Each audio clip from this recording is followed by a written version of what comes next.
We were on a mission to make some monstrous horsepower with our GM 572 crate engine. Other than ported and polished heads and shaft-mounted rockers, this big block was pretty much all stock. But to feed it enough 110-octane race fuel, we tried a couple of Holley Ultra Dominators. And with the 1250 CFM version, the engine made 791 horsepower. Then came the fun part, an NOS cheater nitrous system, first using nozzles for a 150 shot of spray. On the first nitrous pull, 970 horsepower. We were knocking on the door of well over 1,000 horses. But could the bottom end handle a 250 shot of nitrous? We knew the crank and rods could, but as it turned out, the factory ARP rod bolts were only rated at about 850 horsepower. So we loaded up the rod and piston assemblies and took them here. Shacklets in Nashville handles machining on every kind of engine, from street to strip, from marine to round track. Bo Shacklett started the business in the mid-1990s and now shares management duties with his son, John. Well, it started out in the garage and it finally grew into a business, and here we are doing full machine shop service. John is going to handle the task of beefing up our 572's rods with new ARP 2000 bolts. Putting the stronger rod bolt in is somewhat like buying insurance. It's going to be a safer rod bolt, can handle more extreme pressure that engine's going to be producing. Coated with ARP assembly lube, John installs the new stronger bolts and torques each to 75 foot-pounds. Then over at the rod honing machine, John finds the least round rod, and this one is only slightly out of the range of tolerance, which is 1/2 of a thousandth. Fortunately, most of the rods are in pretty good shape and only need a little bit of touch-up. This one here is a little on the tight side, so we'll give it a light brush and bring it to 0.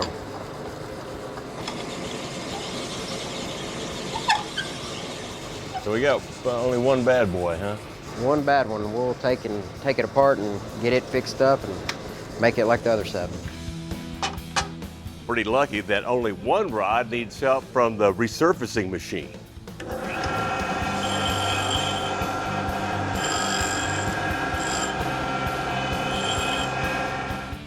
The resurfaced rod is now a good bit smaller in diameter,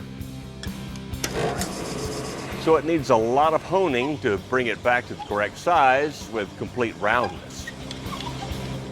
It's a back and forth process, but finally, it's right on the money.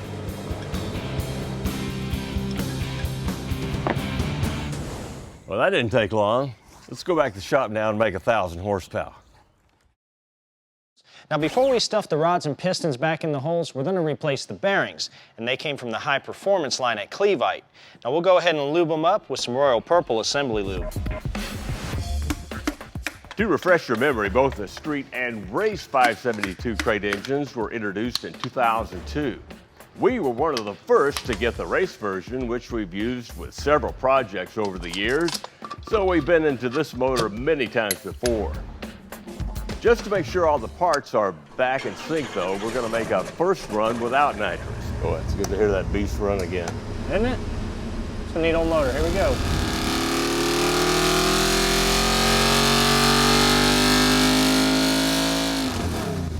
She's ready, huh? She's ready. Here it goes. That long-awaited 250 shot. It's either shatter and scatter the parts or have a good solid run here. I think this big old pig will handle it. The timing's set at 26 degrees for this first nitrous pass. Wow, we got over $1,000. And we got 1,005 horsepower. Not bad, but there may be room for improvement. Let's try a couple more degrees.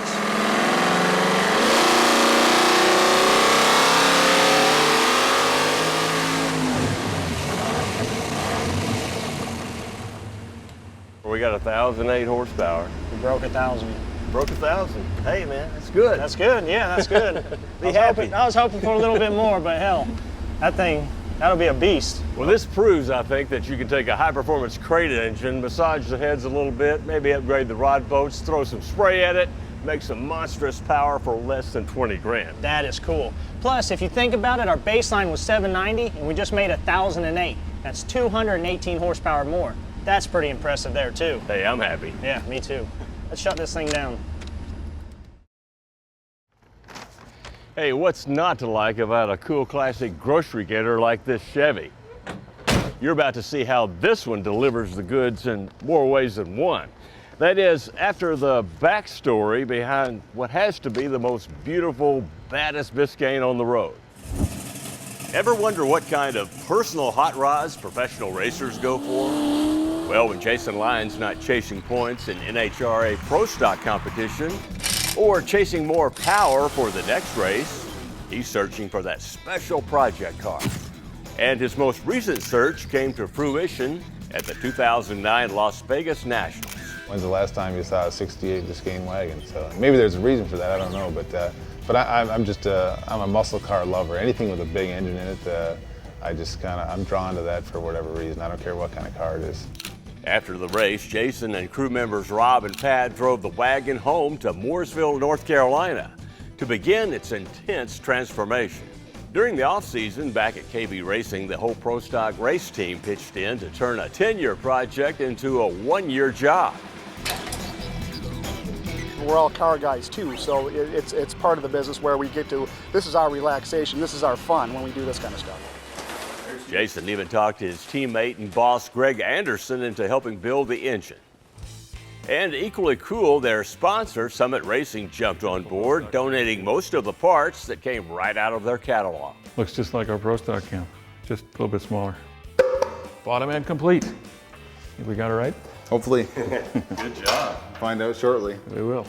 Our piston is about 5 thousandths out of the hole positive, so we're going to put a 51 thousandths head gasket in to get us back to 46 thousandths total deck clearance on our piston. The trick flow heads are ready to use out of the box, but not when you're a pursuer of power like Mr. Lyon here. Our motto is anything that's worth doing is worth overdoing, so we probably did a little bit. We basically just welded the floors up of the intake runners and raised the whole runner up 150 thousandths. We left the cross-sectional area alone, and the head is still a 360 cc port. And we also changed from a 45-degree valve seat to a 50-degree valve seat. They used a shaft-mounted rocker setup from Jessel to add the trick flow single-plane intake manifold massaged by Wilson, who does most of their Pro Stock work.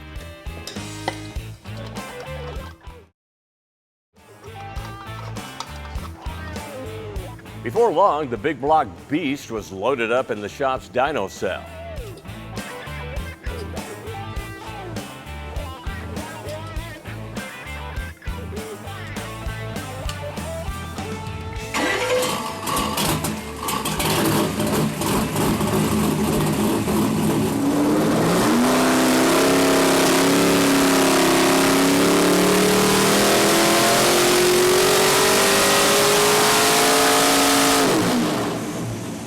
Peak torque at 4,800 RPMs, 726 foot-pounds, and peak horsepower at 6,500 RPMs, 812 horsepower. Work on the chassis, body, and almost everything else was handled by Jim Smith at Street Customs and Restoration. He and his staff turned the massive 42-year-old wagon from this to this. It actually went together pretty quickly and relatively smoothly because of the fact it was an all-original car, so we weren't dealing with a bunch of reproduction pieces and aftermarket fenders or doors. It went together actually pretty smoothly. It's just hard to build a car when, is what they call a no-chip build. To get it done without chipping anything, it was a challenge, but we did it. When he came to look at it, when it was all said and done, sitting on the ground, he was like, that's what I envisioned in my mind. That's the car I was looking for. So when I saw that and I saw her smile, I knew we hit a home run.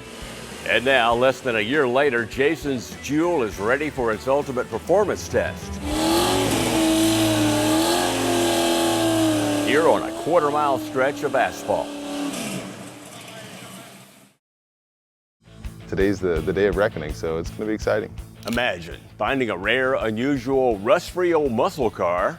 You drive it home a couple thousand miles, where you treat it to a top-notch professional makeover. The result is a beautifully restored blue 68 Biscayne wagon. So what's its future? A pampered trailer queen?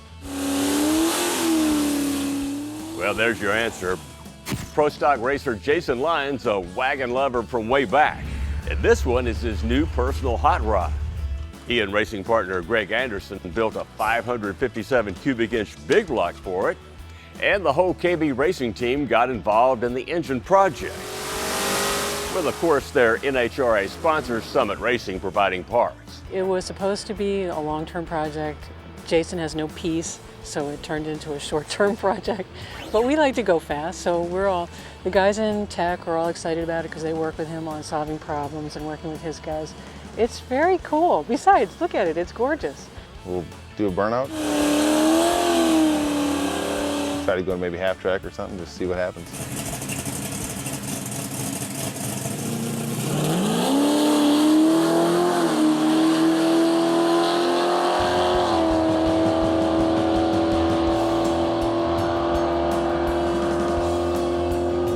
Not a bad baseline, but not a short shakedown run either. I was going fine, so I will just stay in it just to make sure, and you know, shifted it short, and I just went right down the racetrack. So really, all in all, not too bad. So now we're going to tune out a little bit. We'll see if we can either slow it down or speed it up. It's worth noting the summer track heat is enormous, so icing down the intake is essential unless we want to be here into the night.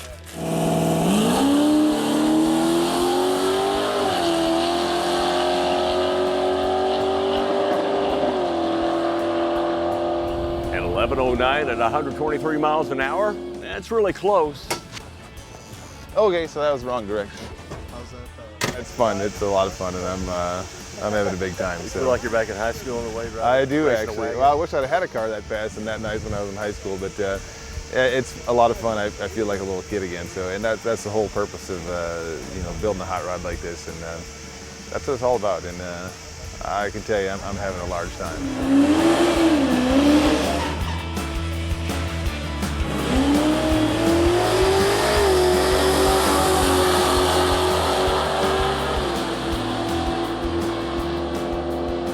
There's another 100th off the last run, and in round robin fashion, Jason comes right back to the line for more.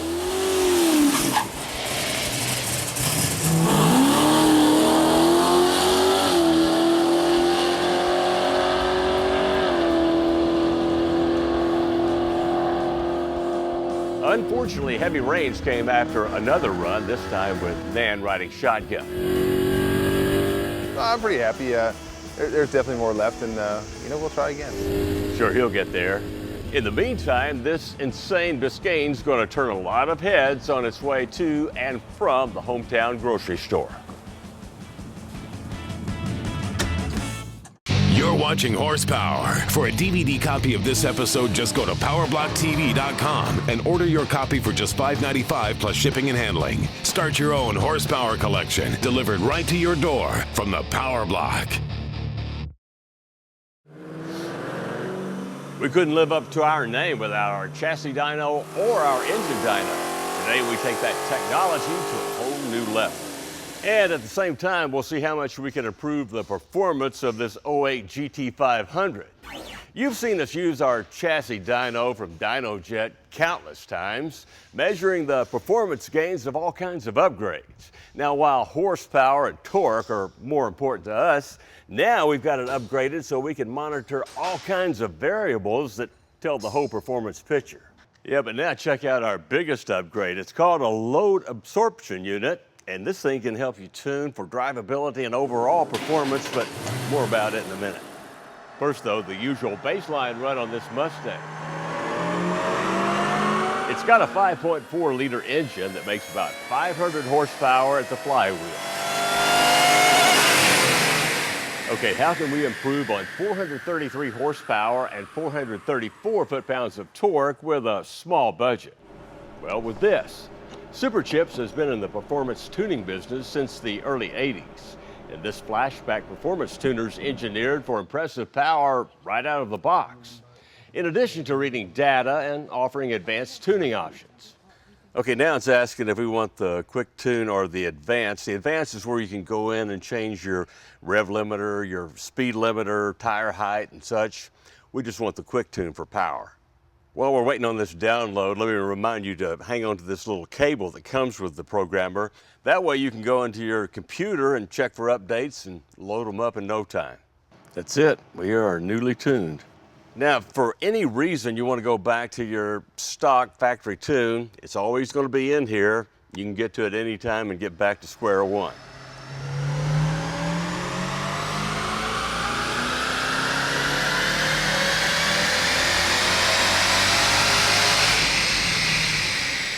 That's 30 more horses, 24 more foot-pounds. While Mike was mashing the gas on those runs, I was watching our run screen, and we've always had these gauges, but now we can monitor live things like spark advance, fuel rail pressure, calculated load, map voltage, air intake temperature, and a whole bunch more, all thanks to this little red module that Carl Chastain brought from Dyno. Cool tool there. Joe, this tool is very cool. This is our Dyno OBD2 interface module. This will data log information from any 96 and newer vehicle. Basically, all I need to do is plug this into the OBD2 port on the car, select the PIDs I want to view in real time, view them in real time, and then review the information on our graph when we're done with the run. We can see at 5,500 RPM, the car made a 30 horsepower gain. She went from 420 horsepower to 450. We can also see that boost stayed roughly around 9 pounds of pressure, and we can see that air fuel went from 12.1 to 11.94. It's a little richer, but not enough to make a 30 horsepower gain. Let's try to see why. Now let's take a look at fuel rail pressure. We can see it's at 39 psi, which is what a Ford should be running at. Intake air temperature only fluctuated within 10 degrees, not enough to make a 30 horsepower change. But now let's take a look at spark advance. We can see we got close to a 4-degree change. It went from 15 degrees to 18.86. That's where our 30 horsepower change came from. The dyno rollers use inertia to measure power. The new eddy current box over there is a braking device. So how are most shops using it? The eddy current brakes can allow you guys to put the vehicle in real-world conditions by creating vehicle road profiles built off the frontal area and coefficient of drag of the car. This is going to allow you guys to create a better tune. In conjunction with the OBD2 interface, using this eddy current brake, you're going to know everything that's going on with this car before you let it off the dyno and back out on the street. Once we get the hang of it, we'll show you how it works on an upcoming project. High performance and high tech. Great combination. See you next time.